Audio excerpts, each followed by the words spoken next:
kien madwar 76% it-tnaqqis fl-ammont ta' persuni li għaddew mill-Ajruport Internazzjonali ta' Malta matul is-sena 2020, dan meta wieħed iqabbel mas-sena preċedenti.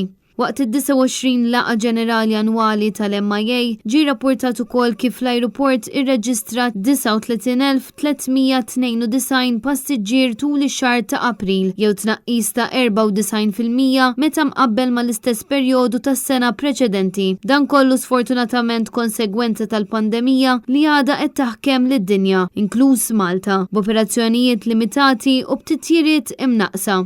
Apparti dan, Alan Borch, il-kap eżekuttiv tal-MIA, stqar li s-sena 2020 kienet l-ar sena għall-Ajruport Internazzjonali ta' Malta, fejn l-ammont ta' dħul mill-avjazzjoni naqas drastikament b'70 miljun euro.